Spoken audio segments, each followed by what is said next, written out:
Magandang araw po sa inyo mga kaibigan. Maririnig natin ngayon ang kwento ng buhay ng isang magsasaka at kung paano niya natutuhang mahalin ang pangunahing hanap buhay ng mga Pilipino. Siya ay si Eric.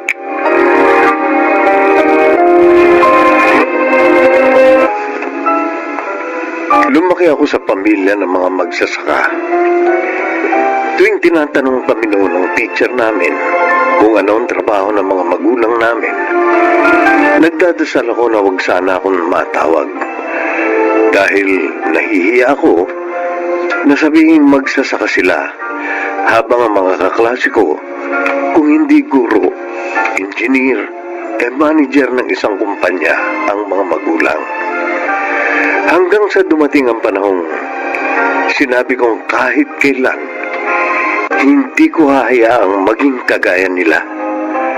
Isang hamak na magsasaka.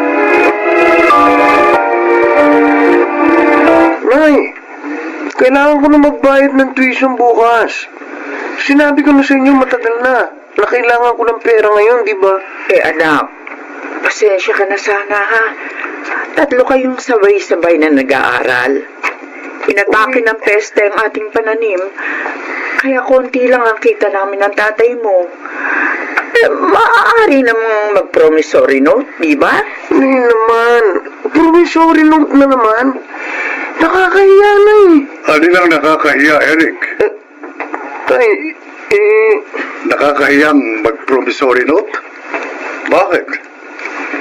Krimen ba ang gagawin mo? Hindi nyo kasi naiintindihan eh. Bakit mo kami pinagtataasan ng boses? Bakit mo? Magsasaka lang kayo. Magsasaka lang? Binabaliit mo ba ang hanap buhay natin? Hanap buhay nyo. Dahil hindi ako papayag na maging magsasaka lang ako. Maghahanap ako ng maayos na trabaho para hindi ako maging kagaya nyo. Eric! Eric! Wag na. Hayaan mo na. Mainit lamang ang ulo niya. Alam ba niya kung gaano kahalaga ang mga magsasaka? Oo, madalas madungis tayo. Amoy putik, amoy kalabaw. Pero marangal ang trabaho natin. Kung walang magsasaka, may pagkain ba sa mesa nila ang mga mayayaman? Ang mga ininiyero? Ang mga profesor? Kung hindi sa pagsasakripisyo natin sa ilalim ng init at ulan, sa tingin ba niya, makararating siya ng kolehiyo? Makapagsusuot ba siya ng uniforme sa maayos na universidad?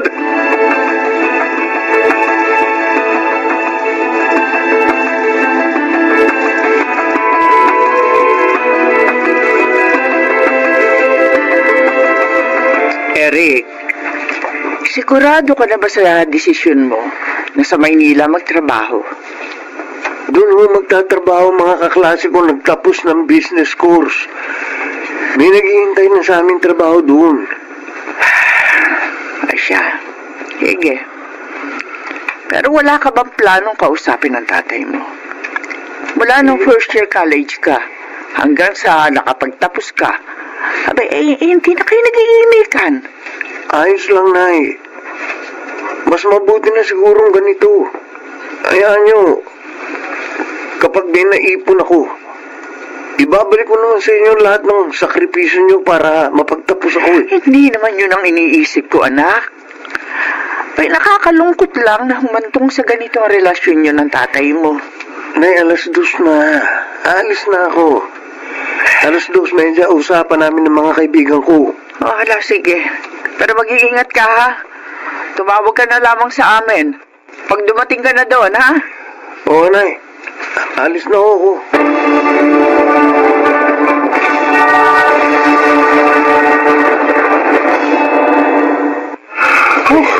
Ang init. Oo nga, ang taas ng sikat kagat ng araw. Diyos pa lang. Eto. Ayan. Uminom muna kayo ng tubig. Salamat po, Aling Pining, ho. Sabi ko naman kasi sa inyo na kapag ganito alas 10 na, sumilong ka na muna kasi masyado nang mataas ang sikat ng araw. Abay, ilang araw na mataas ang BP mo. Uy, kasi tinapos namin ito yung pag-aararo. Oo nga po. Habang hindi pa utagulan. Kasi mapupuno na ng tubig yung palayan. Isa pa, kailangan mag-doble kahit tayo. Graduating ngayon ang buso natin. Kita kaya naman natin, di ba? Si Mia tumutulong naman kahit pa paano. Mababa lang naman kasi ang sweldo niya dyan sa munisipyo eh. Siya nga pala si Eric. Hindi man lamang ba tumatawag sa inyo? Ay, hindi. Kumusta na kaya siya? Mahirap ang buhay sa Maynila.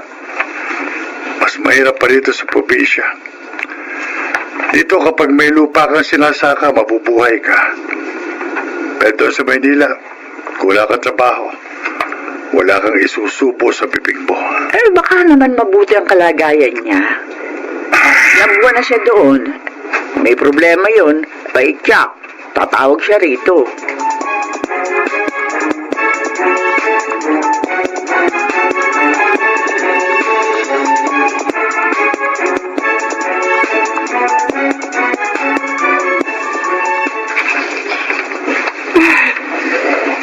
Nakikiramay ho ako. Salamat. Ang saya-saya pa niyo kahapon. At nakagraduate na raw po ang bunso ninyo. Dinala ko siya sa ospital para magpa-check up. Dahil nga masakit daw yung dibdib niya. Eh, hindi ko naman alam na babalik siyang nasa kabahong na. Kaya nga, Bigla na naman siya inatake sa puso. ay naku. Nay! Sino yun? Si Eric, si Eric. Oh, Diyos ko. Eric! Nay! Eric, ikaw ba? Anak! Nay! Ano nangyari kay tatay? Wala na ang tatay mo. Wala na ang tatay mo, Eric. Iniwan niya na tayo.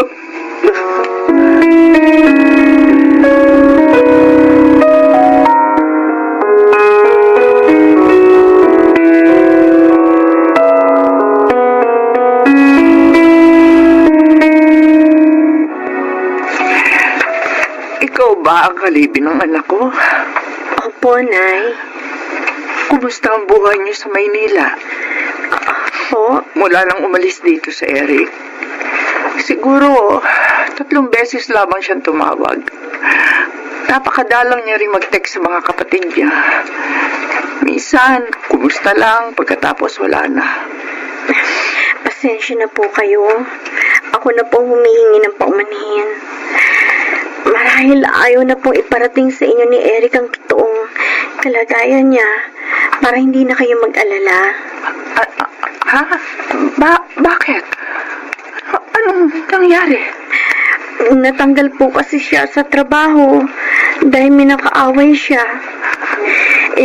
Sakto naman po buntis ako noon kay Sofia sa panganay namin. Naghanap siya ng trabaho pero wala po siyang makuha. Kaya naisipan na lang niyang sinubukan niya na lang na sumama sa mga nangangalakal ng basura. Oh, Diyos ko. Hindi ko po alam kung bakit parang ang malas-malas niya sa trabaho.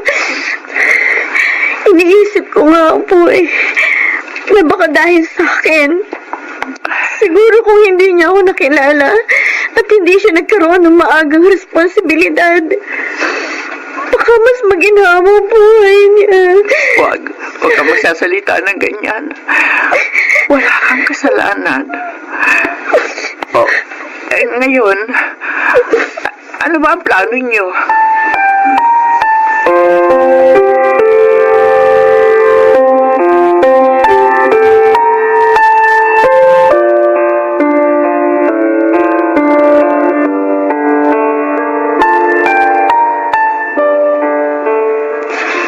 Sigurado ba kayo sa desisyon niyong bumalik sa Maynila?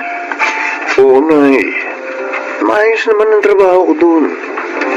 Kaya kong buhayin ang mag-ina ko. Eric, sinabi na sa akin ni Ina ang lahat. Huwag ka na magsinungaling pa. Huwag ka Nay, nang bumalik doon. na lamang sa atin. Ayoko, Nay. Ayoko rito. Sabi ko kahit kailan, hindi na ako babalik dito. Namatay ang tatay mo na hindi kayo nagkausap na muli. Pero walang araw na hindi niya tinanong kung kumusta ka ba. Kung tumawag ka ba o nag-text man lang. Lagi siya nag-aalala sa iyo, anak.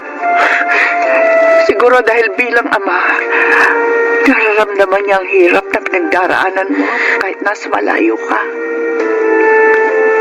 Patawarin niyo ako, Nay. Patawarin niyo ako.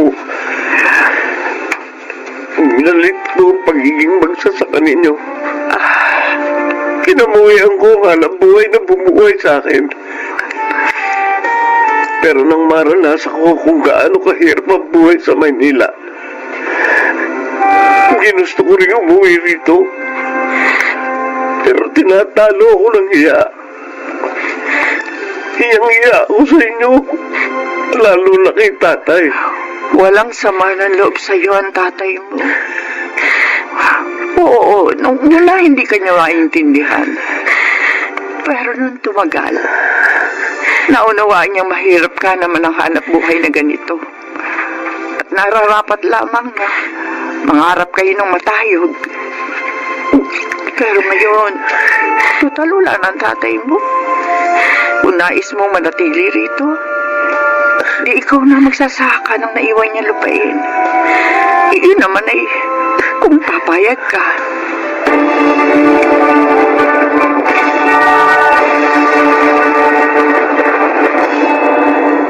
Good morning, Ma'am. Good morning. Kayong sumundo kay Sofia? Asan ang mama niya? Nasa clinic, Ma'am. Sinamahan po yung nanay ko magpa-check up. Ganun ba? Ay, sandali lang, sir, ha? Nasa CR lang si Sofia. Sige ho. Pasok muna kayo. Naku, wag na, Ma'am. Mabaho ako eh. Galing ako sa palayan. Tingnan nyo, maputik pa nga ang paa ko eh. Oo nga po, naikwento kanina ni Sofia sa akin. Ang alin po? Kasi po, tinanong ko sila kung ano ang trabaho ng kanilang mga magulang. Ganun po ba? Siya pa nga ang unang nagtaas ng kamay. Talaga ho? Oo, sabi niya, Ma'am, my father is a farmer. He always brings home vegetables and fruits for me. Sinabi niyo ho yun? Yes, sir. Oo. Naku, proud na proud sa inyong anak. Eh, sino ba naman ang hindi magiging proud sa isang marangal na hanap buhay?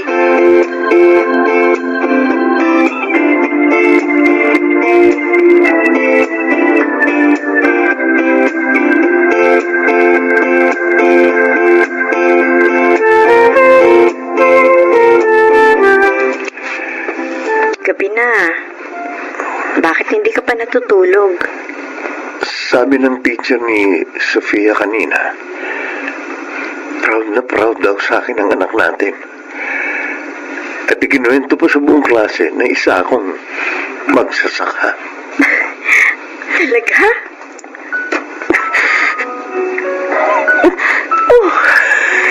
Bakit ka umiiyak? Sana gaya na rin ako noon. Sana gaya ng anak natin. Naging proud din ako kay tatay. Sana naikwento ko rin sa mga kaklase ko na magsasaka si tatay. At kahit amoy kalabaw siyang umuwi, hindi niya hinahayaang magutom kami. Nagtitiyaga siya sa ilalim ng init o kaya minsan ng ulan para lang may taguyod kami. Eric. Hindi ko alam kung bakit hindi ko nakita ang sakripisyo niyang yun nung nabubuhay pa siya.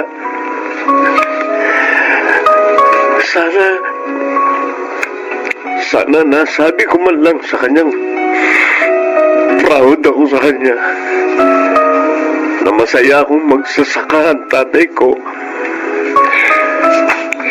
Eric, hindi ka naman hinusgahan ng tatay mo, hindi ba? Sabi ng nanay mo, nauunawaan ka niya.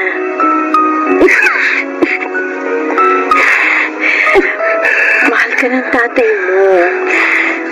At alam ko, nasaan man siya ngayon, nakangiti siya. Dahil sa wakas, nauunawaan mo na ang lahat. Ngayon, alam mo nang walang masama sa pagiging isang magsasaka.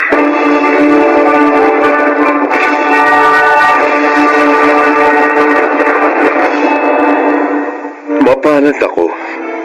Ito lang ang masasabi ko. Mapalad ako dahil hindi naging kagaya ko ang aking anak. Proud siyang isa akong magsasaka. Bagamat hindi na niya ito maririnig, pero nais kong sabihin sa kanya na mapalad akong isang magsasaka ang aking ama. Ako po si Eric at ito ang aking buhay. Walang mas mababa o mas mataas na hanap buhay sa mundo. Lahat ng hanap buhay na marangal at ginagawa natin para sa ikabubuti ng nakararami ay pantay-pantay. Mga nagsiganap: Susan Robles, Chiquit del Carmen Amor, June Martin Legaspi, Rosana Villegas, at Lionel Benamin sa papel na Eric. Naglapat ng angkop na tunog Jerry Mutia, sa musika ni Buboy Salonga. Supervisyong teknikal Eric Lucero at Bong Muyar. Creative Consultant Phil Cruz. Production Assistant Anching Cruz. Ito'y mula sa panulat ni Rita Labanon. Sa direksyon Salvador M. Royales. Ito ang aking buhay.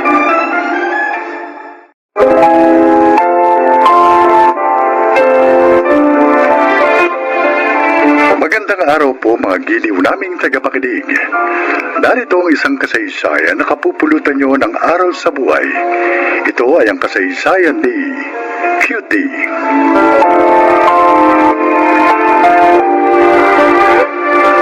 Bata pa lang ako, pangarap ko nang maging isang radio DJ o radio announcer. Natatandaan ko noon na palagi kong ginagaya yung mga paborito kong DJs at announcers. Kaya nang mag-college ako, mass communication yung pinili kong course. Hindi nagtagal, nakatapos din ako ng pag-aaral. At sinimulan ko agad ang aking pakikipagsapalaran para maabot ang aking pangarap.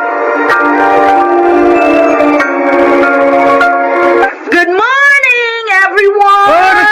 Ito na naman si Cutie. Hyper na naman. Ano ba? Maganda lang kasi araw ko. You know, feel na feel ko ngayon na very, very nice ang araw ko ngayon. Lahat naman yata ng araw sa'yo, very, very nice. Of course! Positive lang ako, no? And positivity can bring good luck and good fortune. Ano yan? Chinese proverbs? Teka. Confucius, is that you? O, ito na ang pagkain mo, oh. Thank you po, Ma. Tresya, masaya si Cutie ngayon. Kasi ngayon ang job interview niya sa radio station. Oo, nag-apply kasi ako bilang radio DJ. Wow! At nagulat ako nung magustuhan nila yung voice demo ko na pinasa ko sa kanila. Kaya in-schedule nila ako for interview. Today! Oh! Sana pumasa ako. Papasa ka niyan, anak. Magtiwala ka lamang sa sarili mo. Matagal ko ng pangarap maging DJ sa radio eh.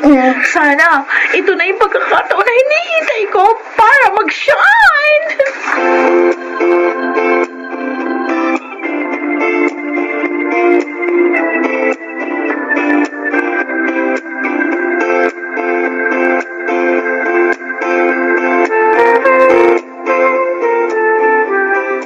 After assessing your application for radio DJ, we want to let you know that we have chosen to move forward with a different candidate for the position. Ako? Ibig sabihin, hindi po ako tanggap? Actually, we are impressed by your skills and accomplishments, and we think you could be a good fit for other future openings. And we'll reach out again if we find a good match. Okay, Okay. sige po. Maraming salamat na lang po ulit.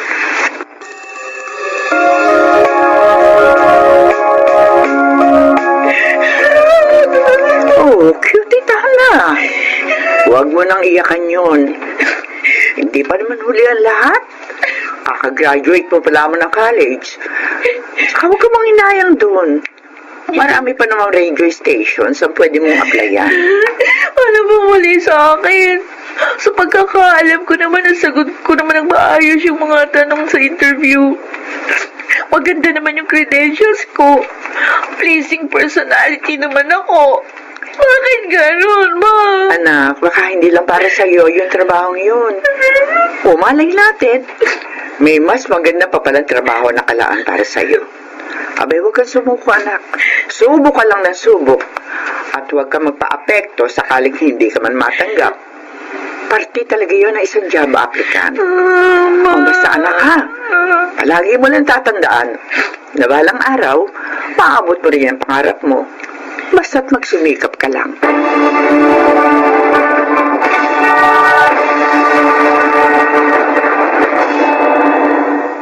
Tresha, o cutie, ito merienda niyo. Kumain muna kayo. Thank you, ma. Ano ba yung ginagawa mo?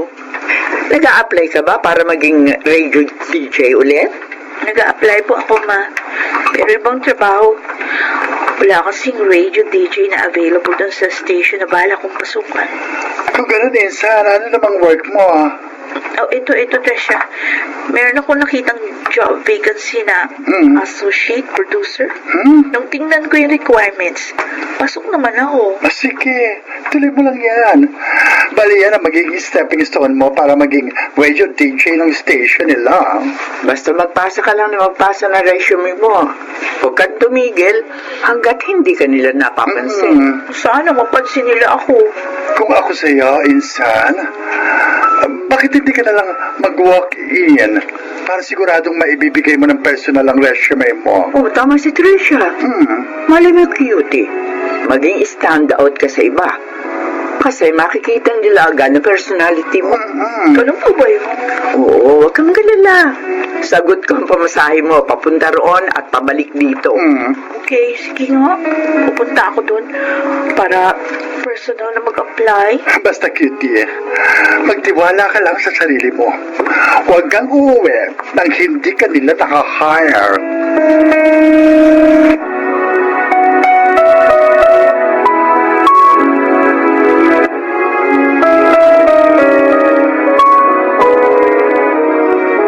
Okay, Miss Cutie, that's all for now.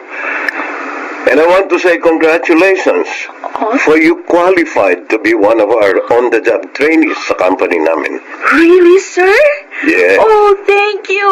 As in, super thank you po. By the way, are you aware that we only accommodate job applications through internet?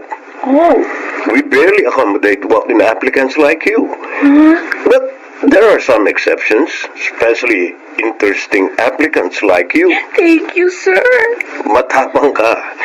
At saka nakikita ko na malakas ang kumpiyansa mo sa sarili mo.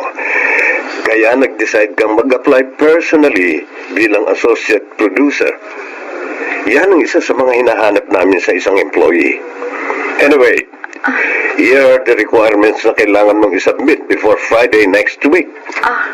Kaya ba? Oh, yes, sir. Kaya po. Good. Anyway, congratulations once again and good luck. Thank you. See you at the workplace, Kitty.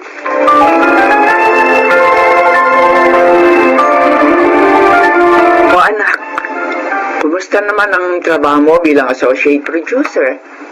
Parang kailan lang. O dadalawang buwan ka na doon. Okay naman po. Mababait naman po ang mga supervisors and co-employees ko. Challenging yung work ko, pero kaya ko naman.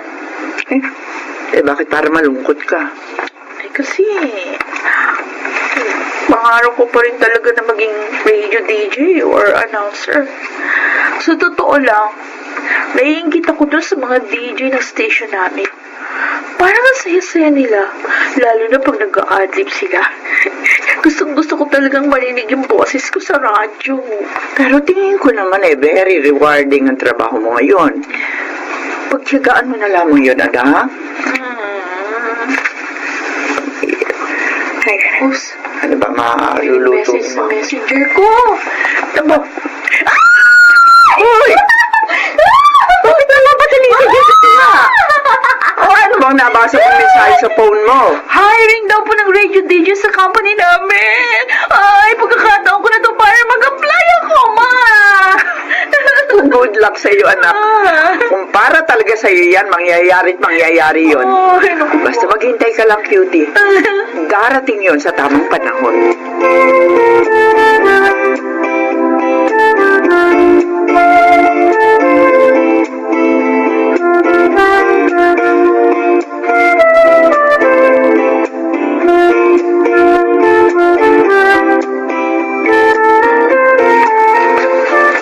After evaluating your credentials, your exams, interviews, and training, we're pleased to inform you that you passed all our hiring process.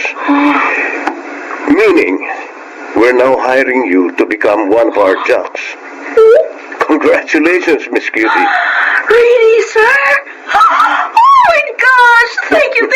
As in, super duper thank you talaga, sir.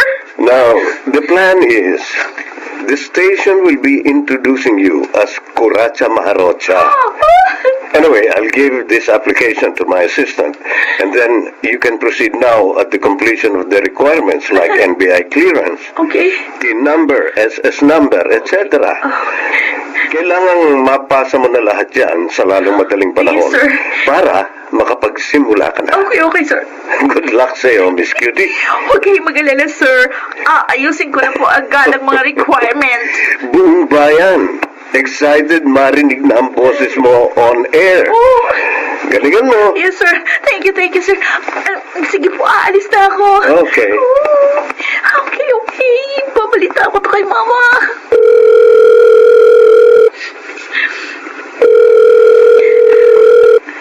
Hello?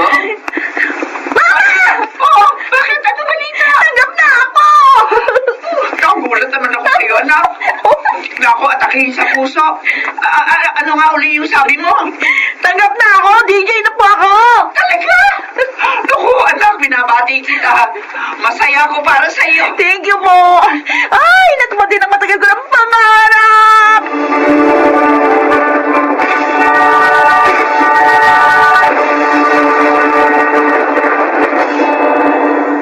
Walang maglilipat at magbabalik maya-maya ang DJ na inyong kinababaliwan at inaabangan. Ako ang inyong super-duper cute na DJ, Kuracha Maharocha! Oh, ano pa? Narinig niyo po ba? Oo naman, anak. Kung ang galing mo. Proud na proud ako sa'yo. Thank you pa. Kaya lumalakas ang loob ko ngayon dahil sa inyo eh. Ay, nga pala. Hindi ba ako nakaka-istorbo sa'yo, anak? Nag-video call tayo habang on duty ka sa Oo, trabaho. okay na po yun. Pumapayag naman po yung producer namin. Salamat. Ay, babalik tayo. Kumusta naman yung pagiging DJ mo? Masaya ka ba? Oo, masaya ako. Kasi naabot ko na rin ang pangarap ko. Ako, salamat. Masaya ako para sa'yo, anak. Pa, Ay, nga pala, may ipagtatakas ako sa'yo, anak. Uwi na ako ng Pilipinas. talaga? Oo. Pero bakit kayo uwi agad? Hindi pa tapos yung kontrata nyo, di ba? Ako anak, na-diagnose na mo na mayroon akong prostate cancer. Ha? Nalaman agad ito ng employer. Yung nag-decision siyang pauwi na lang ako. Oo, anak. Huwag kang umiyak. Isipin mo na lamang na magkakasama na tayong dalawa. Pag papa mo. Saka huwag kang mag-alala. Alam kong gagaling ako sa sakit ko. Hindi ako pumabayaan ng Diyos, anak. Okay, sige po pa. Ihintayin ko kayo ha. Palagi ko kayo ipagdadasal na sana'y gumaling kayo sa inyong sakit.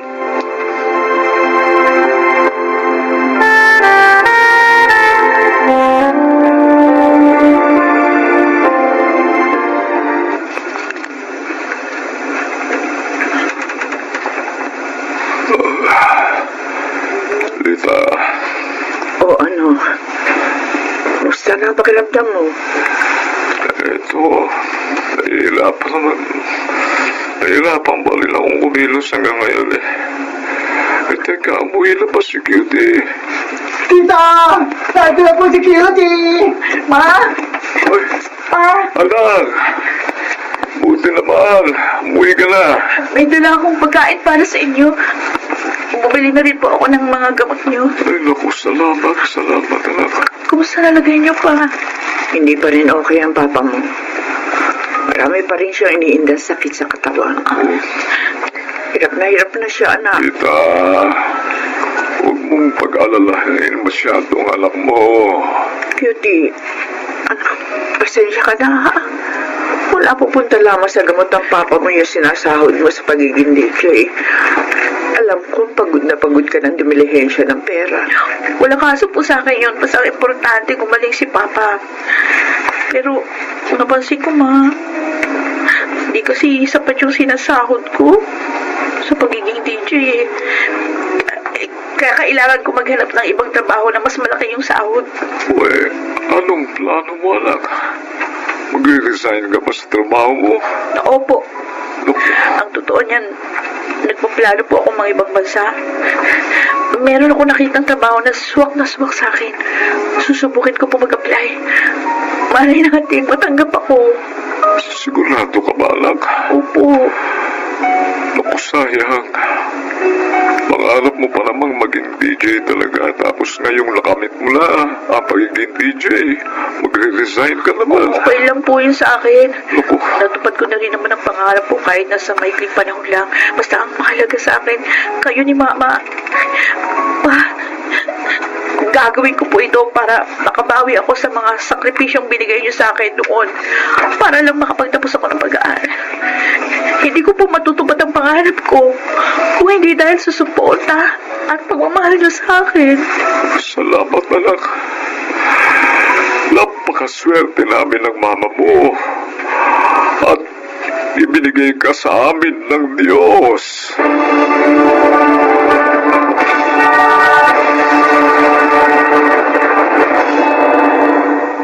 Nag-resign ako sa pagiging radio DJ at nag-abroad ako para magtrabaho. Sa ngayon, dito na ako nakabase sa Singapore. Nag-work sa isang TV station. At sa pagsisikap ko, nabibili ko na yung mga mamahaling gamot ni Papa, kaya unti-unting bumuti ang kanyang lagay. Tinulungan ko rin si Mama na magtayo ng sarili niyang negosyo. At eto nga, maganda na pala ang takbo nito. Nagpapasalamat na rin ako sa Diyos dahil sa umaapaw na biyayang binibigay niya sa aming pamilya. Hindi man ako isang radio DJ ngayon, pero masayang-masaya na ako sa takbo ng aking buhay. Masasabi kong nalampasan ko pa ang aking pangarap.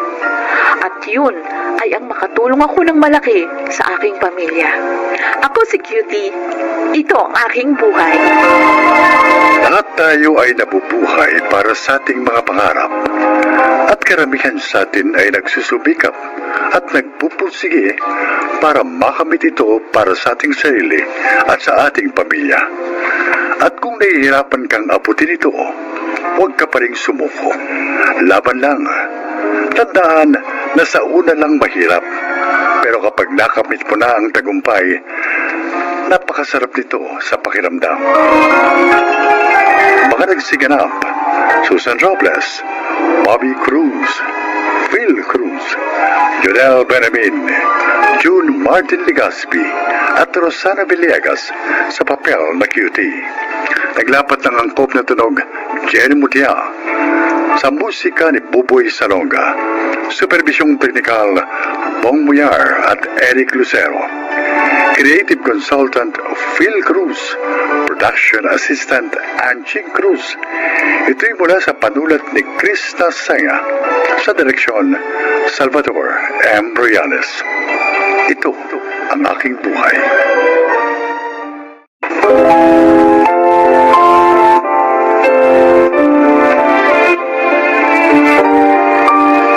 Mga kaibigan, sa araw na ito ay maririnig po ninyo ang testimonya ng isang nilalang na nais ibahagi ang kanyang kwento upang kapulutan ng aral.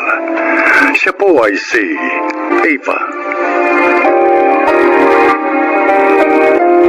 Isa akong babae na handang magpakamartir para sa aking pinakamamahal na asawa.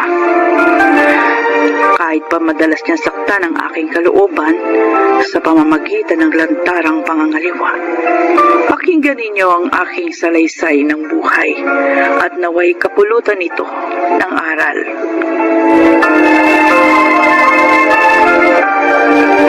Jed, anak, baka gusto mo pa ng spaghetti o ubusin mo na ito. Sige po, ma. Si Papa po pala. Kailan pa po ba siya uuwi sa atin? Ay, ewan ko, anak. Di ko alam kung kailan uuwi yun. Sayang nga eh. Ilang araw na lang. Magbabagong taon na. Nag-away po ba kayo bago siya umalis ng bahay? Oo. Nadiscover ko meron siyang kabit. Pinapili ko siya kung sino sa amin ang gusto niya. Ay, syempre. Mas pinili niya yung kanyang kabit. Kaya ayun, umalis na siya. Ganun po ba? Ma, bakit ganun po si Papa? Ang totoo, matagal ng kabit niya yung crystal na yon. Nung una kaya ko pa na hindi kumibo. Pero itong nagdaang buwan, ang sakit-sakit na. Gusto niyo na po ba siyang hiwalayan? Minsan pumapasok na yan sa isipan ko. Pero anak, kasi kapag naiisip kita, ayokong lumaki ka na sira ang pamilya natin. Matagal na pong sira ang pamilya natin. Simula nung magtaksil siya sa inyo. Ayoko naman pong magdusa kayo ng dahil lang sa akin. Kung palagi lang niya kayong sinasaktan, hiwalayin niyo na lang po si Papa. Jed, Kayo lang naman po ang mahalaga sa akin. Tatanggapin ko po kung maghihiwalay kayo. Ang gusto ko lang naman po, makita ko kayong masaya ulit at hindi nyo mararanasan ulit yun kung nasa poder pa tayo ni Papa.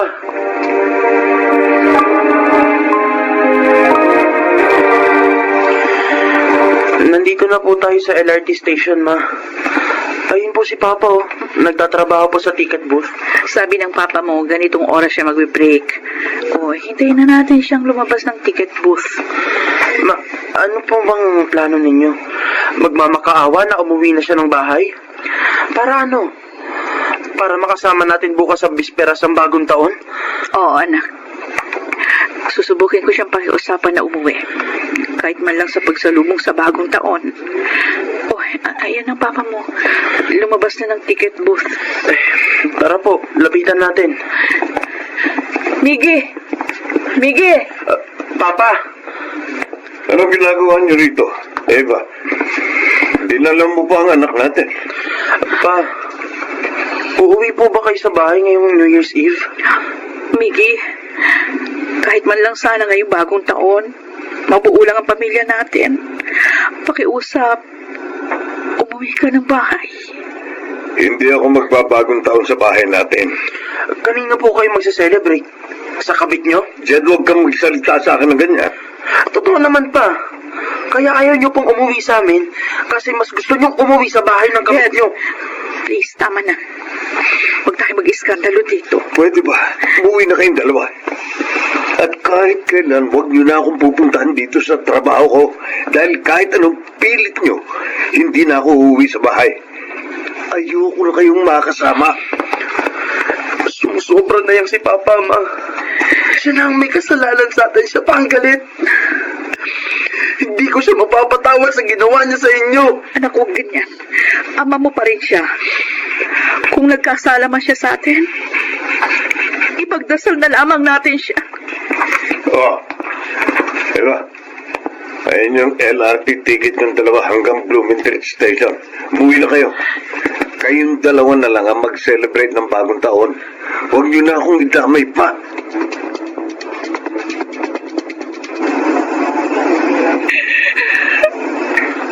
Ma, nakatingin na po sa atin ang ibang pasahero. Huwag na po kayong umiyak. Hindi na dapat iniiyakan si Papa. Malapit na ba tayo sa Blooming Treat Station? Opo, malapit na. Ito po yung panyo ko. Punasan niyo po ang mga luha niyo. Salamat, anak. Oh, ayun, napunasan ko na. Tara na, Ma. Nandito na po tayo sa Blooming Treat Station. Hihinto na po ang tren.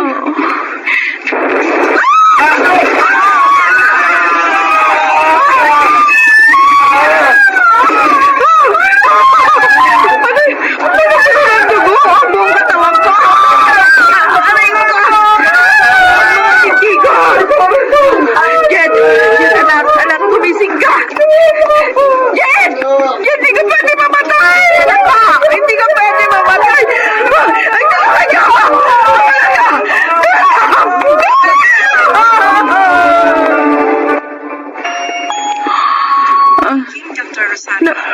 Nasaan ako? Patay na ba ako? Eva, nasa ospital ka. Ate Elena, ang mga binti ko, nalasog ang mga binti mo. Dahil sa nangyari pagsabog. Kailangan daw putulin, sabi ng mga doktor.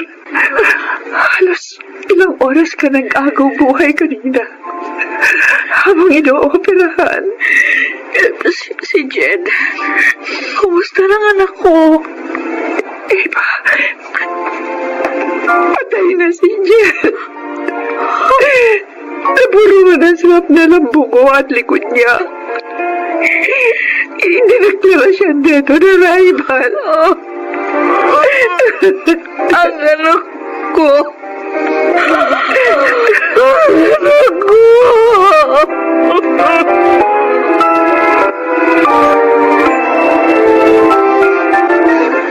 Kasalanan ko lahat. Hindi sila masasawi kung hindi ko sila iniwan. Magse-celebrate ako ng bagong taon. Napatay ang anak ko. Habang ang asawa ko naging baldado pagkatapos ng trahedyang yun. Honey, prepare na kami ni Tita Lloyd ng medianoche para mamaya. Kailangan masaya tayo sa pagsalubong ng New Year 2001. Nakukuha mo pa magsaya? Ha? Alam mo namang namatayan ako ng anak doon sa sumabog na LRT. Sabihin mo sa akin, paano ako magiging masaya ngayong bagong taon? Honey, alam ko masakit para sa'yo. Ang sa akin lang naman, kalimutan mo muna yung pagluluksa mo. Kahit saglit lang. For New Year's sake. Hindi, nalulungkot din ako sa nangyari sa anak mo. O sige, babalik na ulit ako sa kusina para tulungan si Tita Lloyda. Diyos ko, nitong nagawa kong kasalanan sa pamilya ko.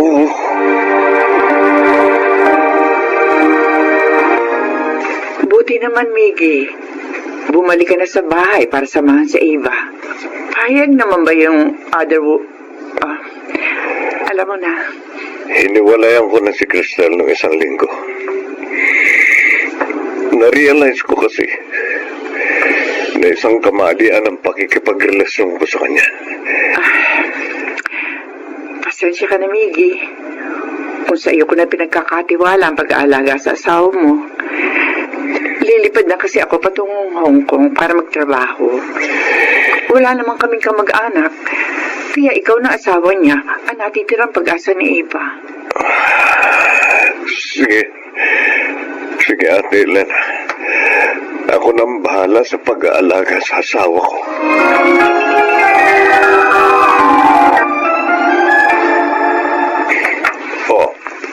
Ayan. Ayan. Ibababa na kita sa kama mo, ha, Eva? Ayan.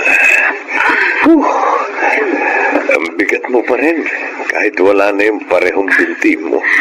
Salamat, Miggy. Dito ka na ba titira uli sa bahay? Oo. At ako na mag-aalaga sa'yo. Pero may trabaho ka. Di ba makaka-istorbo lang ako sa'yo? Nag-resign na ako sa trabaho ko. May naman akong naipon na kahit konti na pwede nating ipuhunan sa itatayo nating sari-sari store. Di ba may sari-sari store tayo noon sa baba na abandonado na ngayon? Aayusin ko uli yun. Para kahit na nandito ako sa bahay at nag-aalaga sa iyo, kumikita rin tayo. Miggy, sigurado ka ba talaga na handa mo kong alagaan? Oo, dahil may obligasyon pa rin ako sa iyo bilang asawa mo. Baka naman sa pagtupad mo sa obligasyon mo sa akin, hindi ka naman maging masaya sa piling ko. Huwag mo nang isipin yun. Ang mahalaga, nandito ako para alagaan at protektahan ka. Pangako, hindi kita iiwan.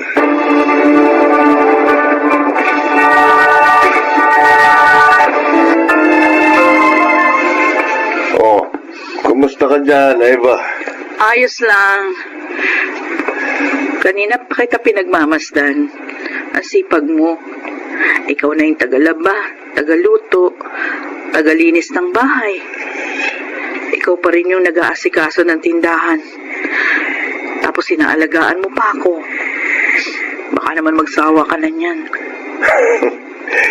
Hindi ako magsasawang paglingkuran ka. Miggy, Bumabawi ako sa iyo dahil ang dami kong kasalanan na nagawa sa pamilya natin.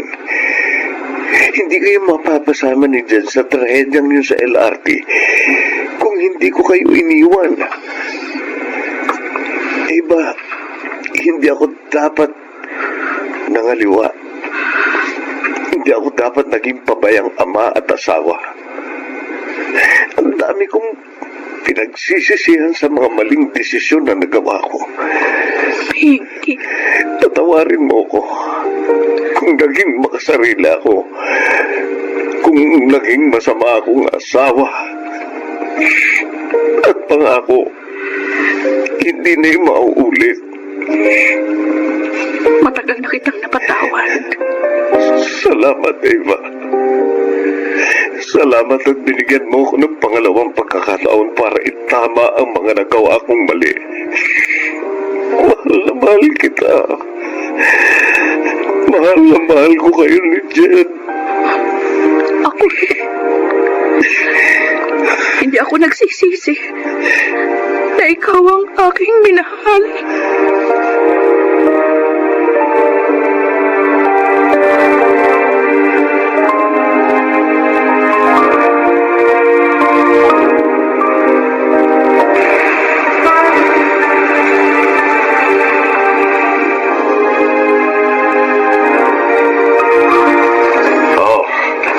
Nandito na tayo sa puntod ng anak nyo, Eva, Miggy. Ay, pwede mo na akong ibaba sa Teka. pagkakataon. Ayusin ko lang itong dala nating portable chair. O yan, ayos na. Pwede mo na ngayon pong asawa mo, tol. Sige. Ito.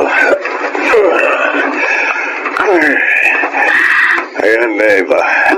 Pasensya ka na, Miggy. Kung kinailangan mo pa akong buhatin, papunta dito sa sementeryo. Wala yun. Karangalan kong buhatin at paglingkuran ang asawa ko. Naks naman, tol. Kahit pa sumasakit na ang mga puto-puto. Oy, Marlon. Walang kaso kahit malakit pa lahat ng buto ko. Ang mahalaga, nagagawa ko ang tungkulin ko kay Eva bilang kabiyak niya. Ang swerte ko naman sa iyo, Miggy. Mas maswerte ako sa iyo dahil Inilabas mo ang lahat ng kabutihan sa puso. Ako naman, grabe. Naiingit naman ako sa inyong dalawa. Masyado kayong sweet. Kasi naman, Marlon, sa ating magkakapatid, ikaw lang ang hindi nag-asawa. Ayan tuloy. Nga. Walang nakagusto eh. Loka talaga, Miggy. Marlon, salamat at sinamahan mo kami dito sa sementeryo. Ay. Oh, halika na't i-celebrate na natin ang 36th birthday ni Jed. Wala. Happy birthday, anak. Kung nabubuhay ka lang, siguradong marami na akong apo sa'yo. Namimiss kita, anak. Sana'y napatawad mo na ako sa mga kasalanan ko sa'yo. Miggy, alam kong matagal ka nang pinatawad ni Jed. Alam mo ba, nung first death anniversary ni Jed, dumalaw ako dito sa puntod niya. Nangako ako sa kanya na mamahalin at aalagaan kita. At kailanman hindi kita pababayaan. Akalain mong 20 years na pala ang lumipas. Sigurado akong masaya ang anak natin. Saan man siya naroroon, dahil tinupad mo ang mga pangako mo sa kanya.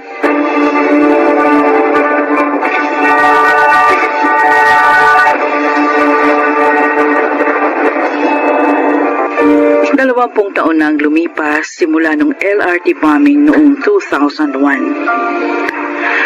Eto ako ngayon. Masaya na sa buhay. Kapiling ang aking pinakamamahal na asawa. Tanggap ko na ang nangyari sa akin noon at ginagawa ko na lamang inspirasyon ang nakaraan para mag-move forward sa kinabukasan. Wala na akong mahihiling pa dahil ibinigay na sa akin ng Diyos ang lahat. At ibinigay niya yon sa pamamagitan ng aking asawang si Mickey. Ako si Ava. At ito ang aking buhay.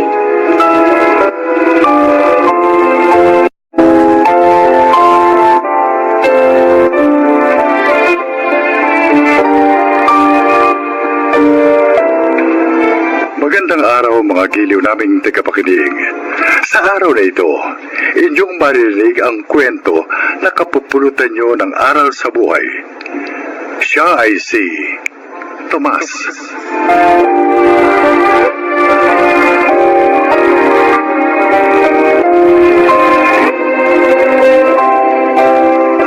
Mula pa nang magbinata ako, pagmamaneho na ng sasakyan ng aking naging trabaho. Mula sa pedicab, tricycle, jeep at taxi, ay naipasada ko na. Ngunit sa taxi ako nagtagal. Pakinggan po ninyo ang aking paglalahad.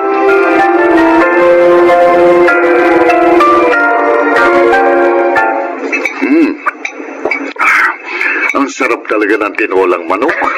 Ang sabihin mo, masarap dahil kumpleto sa Ricardo. Kaya naman Hindi pala eh. tipid. At saka, masarap yata ako magluto. Halika, bakit hindi kumakain ng dalawang anak natin, Alma?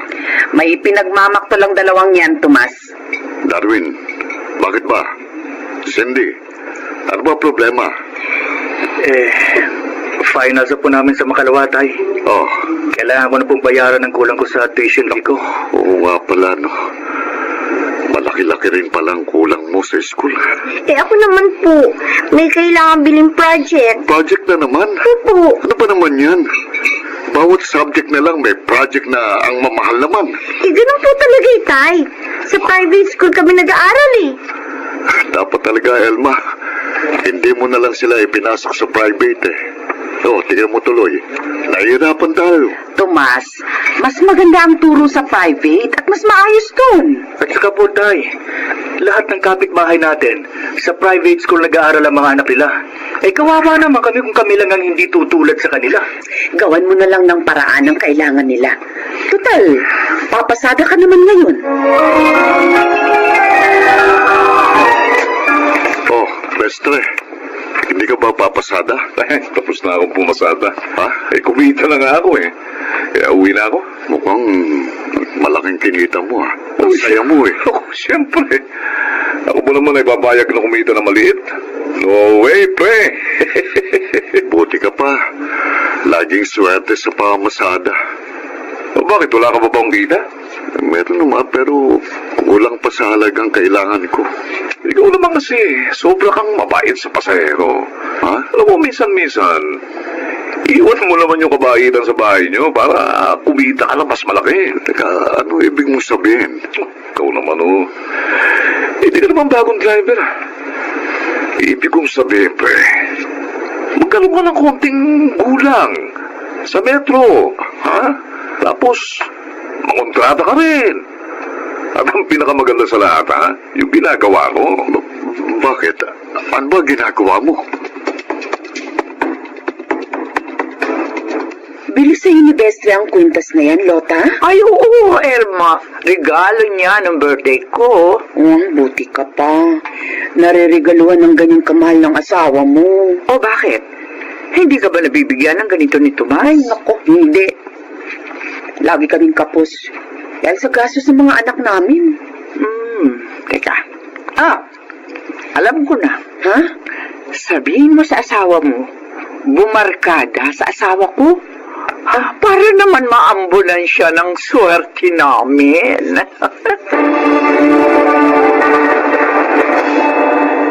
Elma, dear. Oh, Huwag mo na akong yakapin. ito naman. Naligo naman ako, ah. Kaya mapango ko. Wala akong pakialam, naiinitan ako. Oh, may electric pa naman tayo. Mainit pa rin yan. Laksan natin. Ay nako, ayoko. Mainit pa rin. Teka, alam ko na. Huwag na lang tayo magdamit. Ano? Para hindi tayo mainitan. Tumigil ka nga. Bastos na to eh. Alam mo naman, namimiss na kita eh. Bumili ka muna ng aircon. Ano? Para ganahan ako makipaglambingan sa'yo. Pero napakamahal nun. Pati kuryente natin tataas dahil doon. Dito diskarte ka. Para kumita ka ng mas malaki. May paraan naman para mangyari yun. Ayaw mo lang. Elma, kung ang tinutukoy mo ay ang ginagawa ni Pestre, panlalamang sa kapwa yun. At ayokong gawin yun. Pwes, kung hindi ka rin lang kikita ng malaki, ha? Hindi mo rin makikita ito. Ano mo naman? Hindi mo makikita yan. Huwag naman ganyan. Asawa kita eh. Magsariling sikap ka muna kung gusto mo. Ha?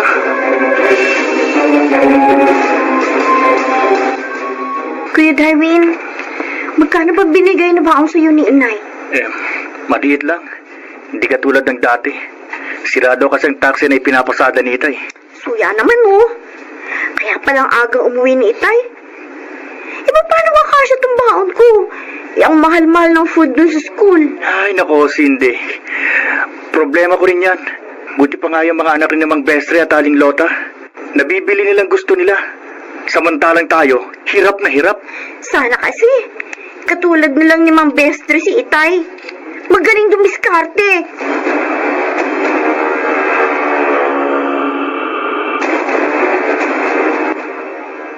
Oh, Lota.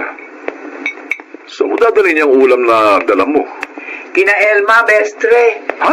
Oo, ilang araw na kasing sira yung taxi ni pinapasada ni Tomas. Ay, nako. Kaya, eto, bibigyan ko sila ng ulam. Yun naman kasing si Tomas eh. Ayaw makinig sa akin. O yan tuloy, naghihirap sila ng pamilya niya. Kausapin mo uli. Palagay ko, makikinig na sa'yo yun. Tinuruan ko na si Elma ng dapat gawin eh. Para mapapayag niya si Tomas. Ano? O ano naman ang itinuro mo? Tomas, ilang araw nang sira ang taxing pinapasada mo. Ano? Wala ka man lang gagawin para magkapera tayo? Aba, hirap na kami ng mga anak mo. Elma, humahanap naman ako ng ibang mailalabas. Ang kaso wala akong makita. Kaya hihinto na lang muna kaming kumain, ganon? Pati mga anak mo hindi na muna papasok sa eskwela? Hindi naman sa ganun. Konting tiis lang. Hayaan mo, maghanap ako ng mautangan. Anong tiis? Mula nang ikasal tayo, puro tiis ang ginagawa ko. Tomas naman, pag ginawa Unawain mo naman kaming pamilya mo. Nagsisikap ako, alam mo naman yan. Kulang! Kulang ang pagsisikap mo. Ba't di mo gayahin si Bestre?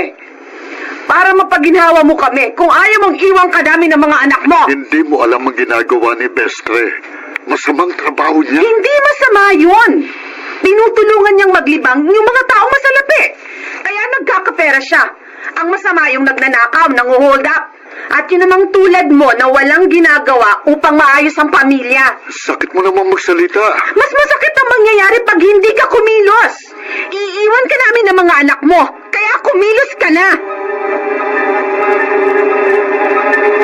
Ay, gabi na po Bakit wala pa si Itay?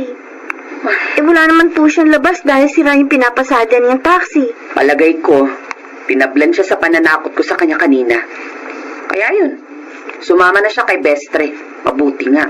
Ibig niyo pong sabihin, kunwari lang yung sinabi niyo kay Itay kanina na iiwan natin siya? Oo, syempre. Yun kasi ang turo ni Lota sa akin. Para makumbinsi ko ang tatay niyo na sumama sa trabaho ni Bestre. Ano po bang trabaho ni Mang Bestre? Bukod sa pamamasada ng taxi. Nagdi-deliver siya ng gamot sa isang kondominium. Kaya malaki ang kinikita niya. Nay! Oh, Nay! Darwin, ano ka ba? Nakakagulat ka naman magbukas ng pinto. Nandito kami. Nay, si Mang Bestre po. Oh, Bakit kuya? Napano si Mang Bestre? Sabi ni Along Lota, hinuli daw ng mga pulis. ano? Oh, Diyos ko. Ang tatay niyo, baka kasama niya. Elma! Ang asawa mo, Elma! Bakit ba siya hinuli ng mga pulis? Dahil sa pagdi-deliver niya ng ecstasy at iba pang bawal na gamot sa isang kondominium. Lota, kasama ba niyang asawa ko? Mabuti nga hindi niya nakumbinsi si Tomas mo. Kung nagkataon, pati siya, nakakulong na ngayon.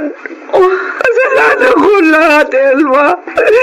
Ako nagbuyo sa asawa ko na gumawa na masama. Lota. Ako at ang mga luho ko.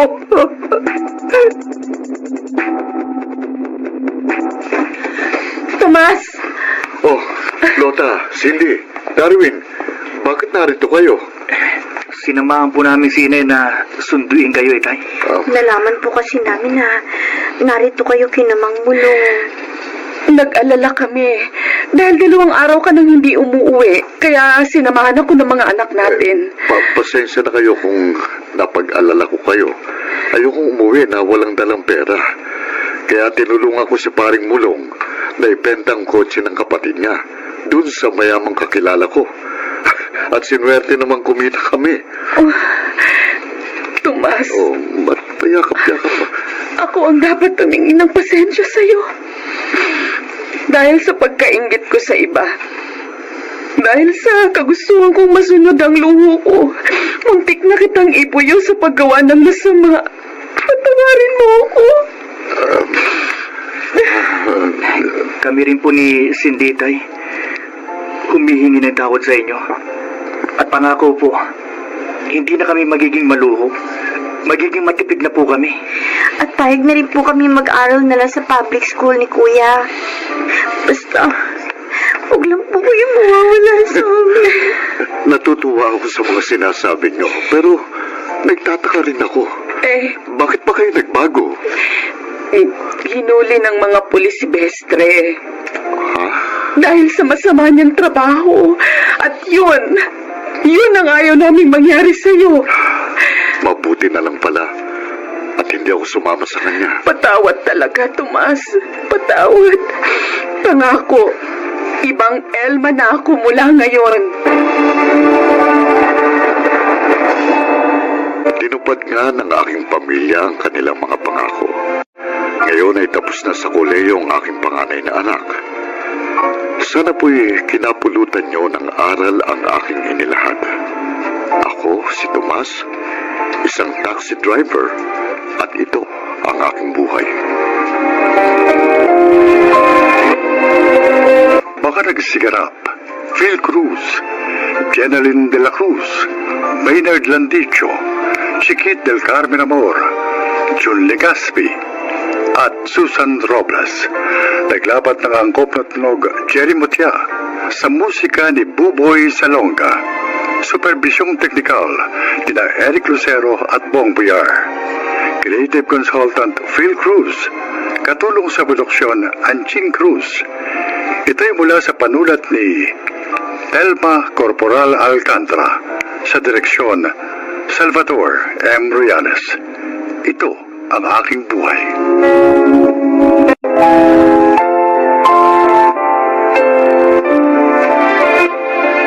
Mga kaibigan, sa araw na ito ay maririnig po ninyo ang testimonya ng isang nilalang na nais ibahagi ang kanyang kwento upang kapulutan ng aral. Siya po ay si Tina.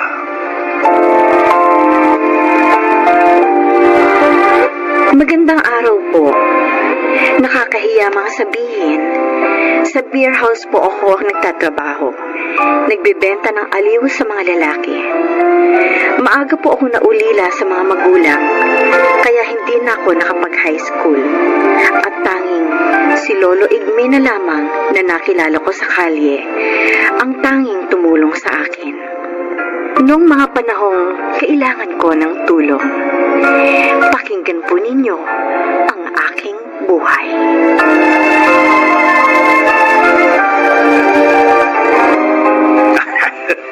Ang sarap mo talaga, Tina. Wala kang kupas. Uy, nakadalawa na tayo, ah. Bayaran mo na ako, Rufo. Dapat may tip, ha? Bitin pa ako eh. Isa pa tayo. Ano?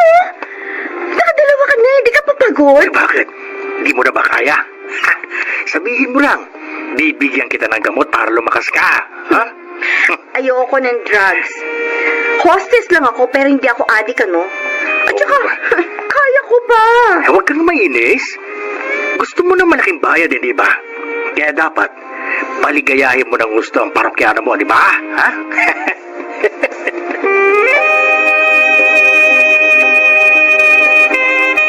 O, Tina. Mukhang masama pakiramdam mo, ah. Di ka pa bumabangon dyan sa higaan mo. Yung anak mo nga pala, napaliguan na ni Lolo Igme. Salamat naman. Masakit ang katawan ko, Joy. Yung buwisit kasing Rufo na yun, pinagod ako. Nako! Lupang talaga sa sex ang lukulukong yun. Ay, malas mo lang. Ikaw na ang paborito niya ngayon. Nagbigay naman ba ng malaki? Oo. Pero, alam mo, kulang pa yun sa sakit ng katawan na binigay niya sa akin. Sa mga pagbababoy niya. Kakasuka siya. Ano ba? Nag-i-emote ka na naman dyan. Ilang taong ka na sa trabahong ito hanggang ngayon ba? Hindi ka pa rin sanay? Sanay na. Pero nangangarap pa rin ako, syempre, na makaalis sa putikang ito. At makalaya sa pambababoy ng mga lalaki. Paano? Tulad ko rin, wala ka rin pinag-aralan. Oh, di ba? May anak ka pa na kailangan buhayin. At bukod doon, ikaw rin ang sumasagot sa mga gamot ni Lolo Igme.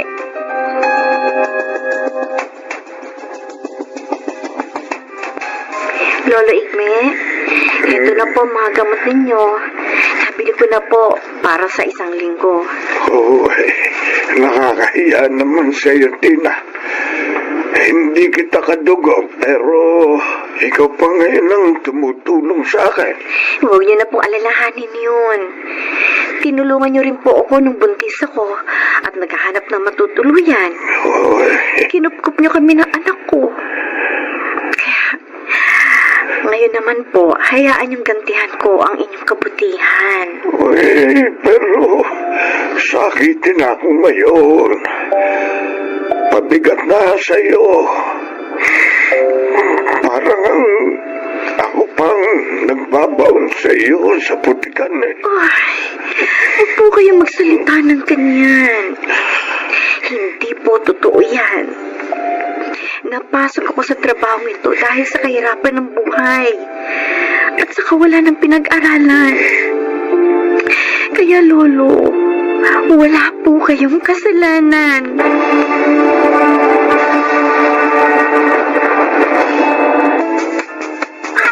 Totoo ang sabi ko. In love ako sa'yo. Baka naman binubola mo lang ako, Ramil. Tulad ng ibang lalaki nagpupunta dito. Hindi yun, Bola. Talagang mahal kita. Kung gusto mo, magsama na tayo. Para mapatunayan ko sa'yo ang damdamin ko. Magiging maligaya ka sa akin. Talaga? Oo naman.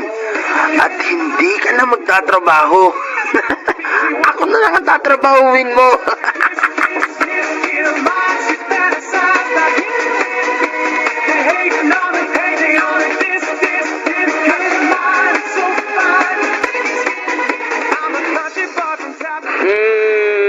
Parang punta ni Ramil sa beer house, ha?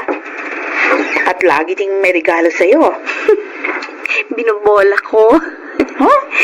Nililigawan ako kuno. Sinasakyan ko nga lang mga pambobole niya. Bakit? Anong sinasabi niya? Kesyo, kung gusto ko raw magsama kami, at liligaya daw ako sa kanya. Oh, ano naman sinagot mo? Ano naman yung nararamdaman mo? Naiinis ako. Pero hindi ko pinakahalata sa kanya. Alam ko naman na gusto lang niya akong gamitin ng libre, no? Ano, at pagkatapos magiging tagabuhay niya? Mabuti naman. At hindi ka nadadala doon sa mga matatamis niyang salita. Joy. Tama na ang minsan panloloko sa akin ng isang lalaki. Hindi na mauulit yun.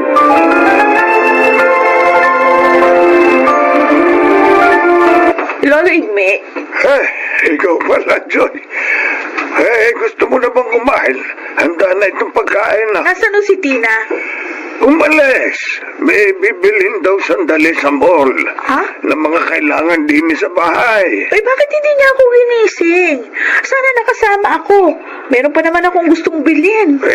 Sayang nga. Pero malamang na parating na yun. Kanina pa umalis eh. Dapat nga narito na siya. Bakit po wala pa?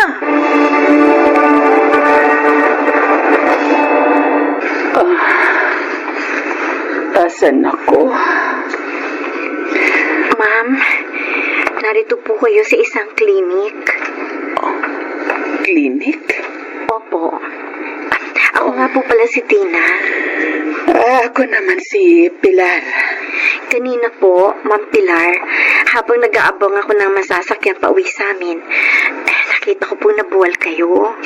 Oh, naalala ko na. Nahilo ako kanina. Mainit kasi. Nasa talyer ang sasakyan ko kaya nag-abang ako ng taxi. Ganun po pala. Kaya po, humingi po ako ng tulong sa mga tao upang madala kayo rito.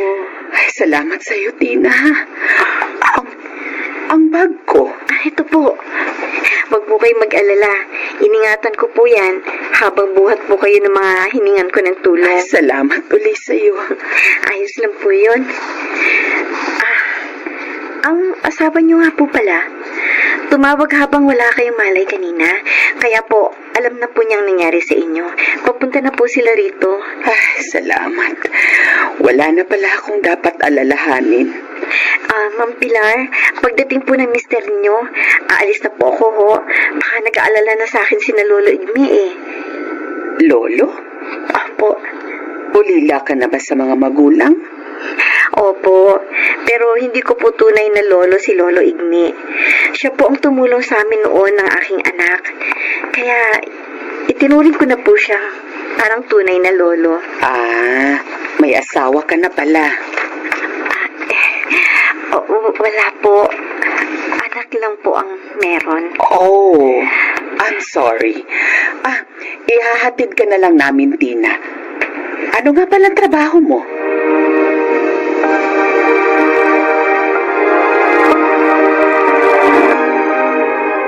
Yun pala ang dahilan. Kaya ngayon ka lang nakauwi. Oo, Joy. Sila ba yung sakay nung magarang kotse na nagkatid sa'yo? Oo. Alam mo, ang bait nilang mag-asawa. Alam ba nila trabaho mo? Oo, pinagtapat ko. Nakakatuwa naman itong kaibigan ko. Matulungin na. Honest pa. Alam mo namang hindi ko ugaling magtahi-tahi ng kwento, diba? Sabi nga pala ni Ma'am Pilar, magkikita raw kami uli. Bakit daw? Ewan ko. Hindi naman niya sinabi kung bakit.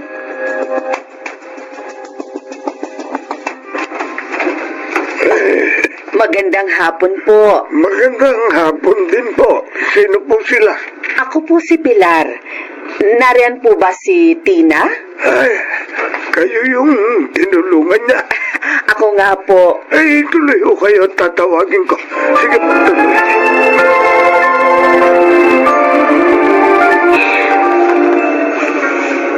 Para sa amin po itong lahat na dala ninyo, Ma'am Pilar. Oo, Tina. Yung groceries para magamit mo. Ito namang iba, mga produktong ititinda mo online. Di ba sabi mo sa akin, gusto mong iwan na ang trabaho mo sa beer house? Opo. Kaya naisip kong bigyan ka ng mapagkakakitaan. Kami na rin na magpapagamot kay Lolo Igme para wala ka ng problema. Naku. Salamat po, Ma'am Pilar. At hindi lang yan. Eto, kunin mo. Malaking halaga po yan. Gamitin mo ito upang may panggastos kayo. At ang iba, tabi mo. Salamat po. Salamat po na marami, Ma'am Pilar. Mabait ka, Tina. At mabuti ang iyong puso. Kaya naman gusto kitang tulungan. Ngayon po, makakaalis na ako sa butikang kinalalagyan ko. At makakalaya na rin ako sa pambababoy ng mga lalaki.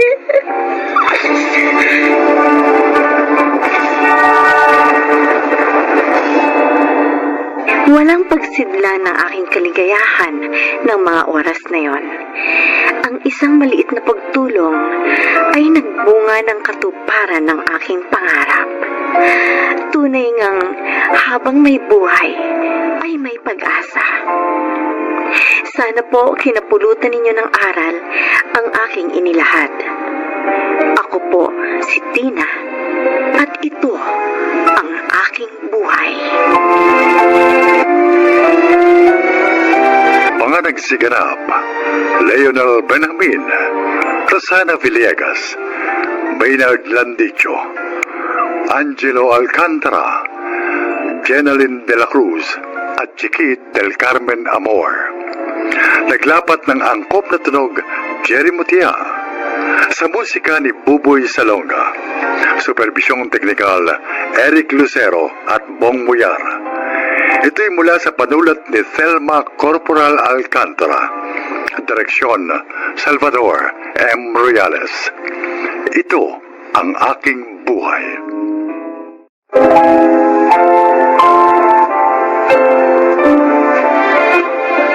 Sa araw na ito, marinig ninyo ang kasaysayan ng isang ina na muntik maipahamak ang kanyang mga anak.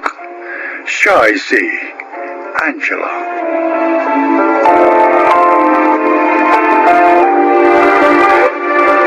Dalawa ang aking anak, sina Ethel at Darwin.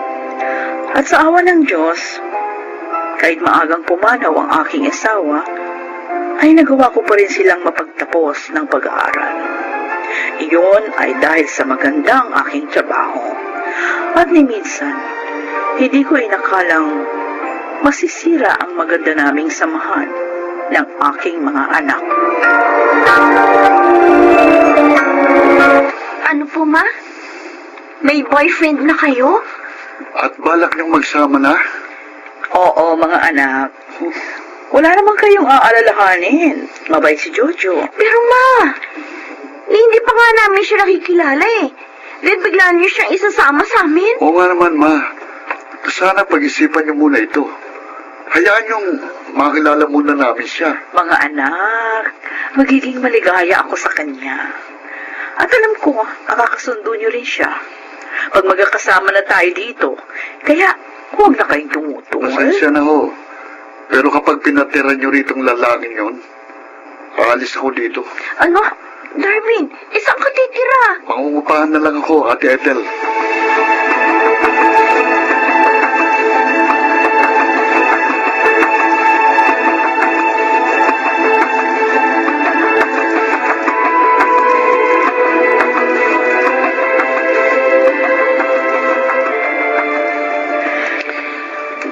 Mahirap nga yung pinagdaraanan mo ngayon. Naiipit ka sa mga anak mo at doon sa nobyo mong si Jojo. Buti ka pa nga, Ate Digna. Naiintindihan mo ako. Ay, samantalang yung mga anak ko, hindi. Lalo na yung si Darwin. Bakit naman kasi hindi mo muna bigyan ng pagkakataon ng magkapatid na makilala si Jojo? Talagang mabibigla nga sila. Lalo na pag nakita nilang kasing edad lang ng panganay mo, yung nobyo mo. Ang gusto nga ni Jojo, magsama na kami. Ayaw na niyang magkahiwalay pa kaming dalawa. At ang ako naman siya na gagawin ng lahat para makasundo ang mga anak ko. At naniwala ka naman. Oo naman, ate. Sa loob ng 6 na buwan naming magkarelasyon, hindi niya pinasama yung loob ko. Kaya naman, lalo ko siyang minahal. Kung ganon, talagang itutuloy mo ang pakikisama sa lalaking yun. Oo, Ate Digna. Paano si Darwin? Hayaan mong umalis siya sa inyo? Ay, hindi ko naman siya pinakaalis. Siya ang may gustong gawin yun. Mahala siya. Angela, Malaki na siya. May stable job na. Kaya niya nang itaguyod ang kanyang sarili. at kung mapahamak siya, baka magsisi ka pag nangyari yun.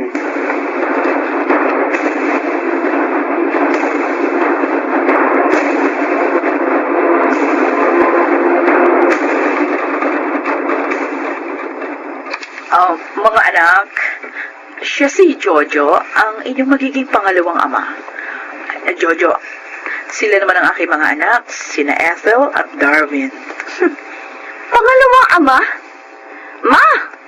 Kasing edad ko na nga lalaking yan eh. Oo nga. Hindi niyo sinabi sa amin to. Kasi baka tumutol kayo. Ethel, Darwin, kahit bata pa ako kaysa sa mama niyo, mahal ko siya. Handa akong patunayan yun. Ayan ha. Sa kanya nyo na narinig. Sana naman, huwag na kayong tumutol. Wala na kayong magagawa na dito na ito. Ngayong ginawa niyo ng sinabi niyo, gagawin ko rin ang sinabi ko. Alis na ako. Darwin! Darwin, sandali lang! Bastos pala anak mo yun eh. Walang galang. Pwede ba? Huwag mong pagsalita ng ganyan na kapatid ko. Hindi mo siya masisisi. Binigla niyo kami. Okay. Tsaka na lang natin ituloy ang pag-uusap na ito. Sige na, Ethel. Pumasok ka na sa kwarto mo.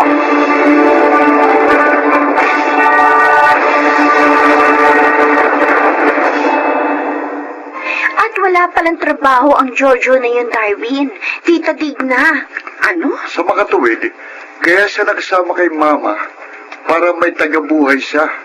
Oh, ang sabi ni Angela, yung lalaking yun ang mapilit na magsama na sila. Dahil mahal na mahal daw siya. Siyempre, magdadrama yun. Para maniwala si Mama.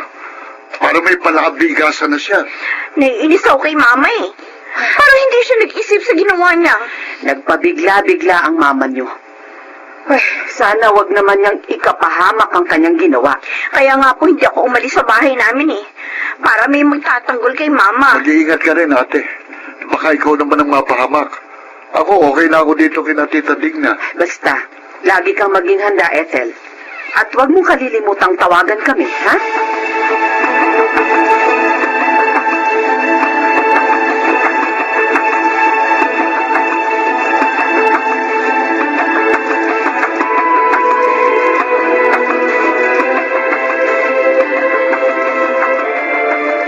Grabe, pre. Ang tagal mong hindi lumitaw dito sa bahay namin, ha? Siyempre. Para maging effective ang acting ko kay Tanda. Gusto naman. Walang nagawa ang mga anak ni Angela sa gusto niya. Yung lalaki, lumayas. Yung anak niyang babae na lang ang kasama namin. Ha? Paano yan? Di may kontra din pala sa plano mo. Wala rin siya magagawa, Briggs. Magaling yata akong magromansa sa mama nila. Ngayon nga, binigyan pa ako ng pera ni Angela eh. Talaga? Oo, kaya may pambatak tayo ngayon. Yung babaeng anak ni Angela. Maganda ba yun, Jo?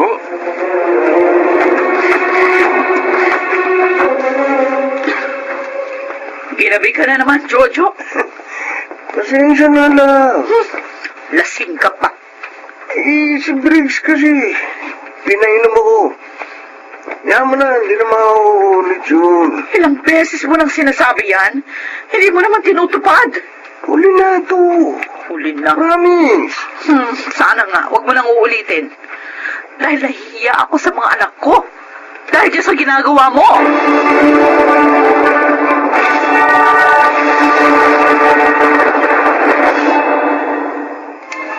Narito na ho tayo sa bahay namin, tita.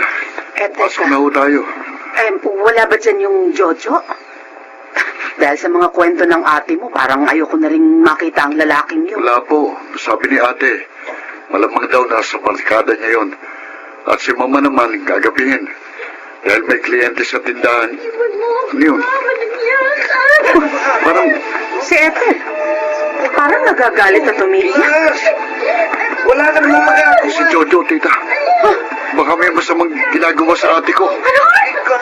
Ang hayop na yun. Tatawag ako ng pulis. Sige, papasok naman ako sa loob. Sinong? Bitiwan mo ate ko. Hayop ka. Halikop.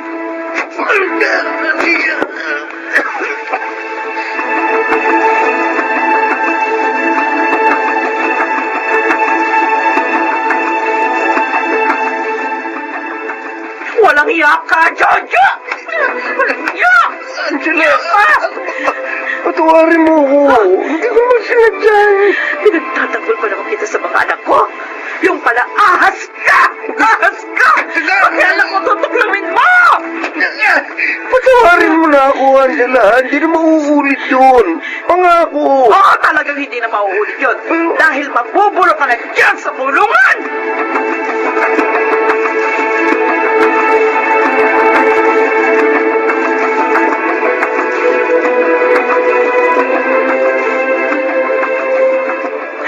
Ate, hiyang-hiya ako sa inyong lahat. Dahil sa nangyari. Matanda ko na pero nagkamali pa rin ako ng minahal. Masamang tao pala siya.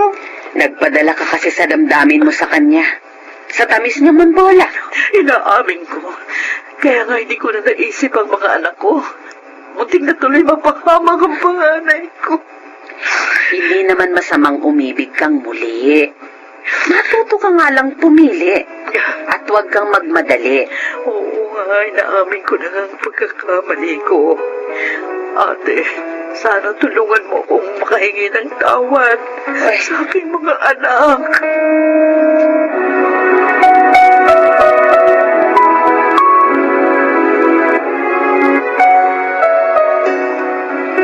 Mama? Bakit kayo narito? Alam kong galit kayo sa akin dahil sa nangyari.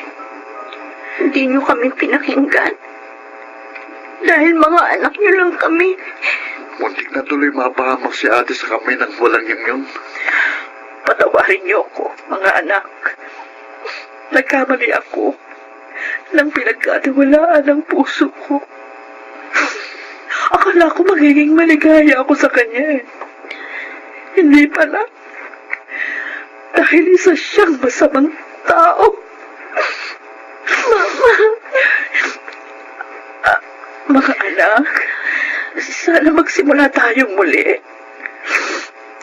At pinapangako ko sa inyo, lagi ko na kayong iisipin sa bawat desisyon na aking gagawin.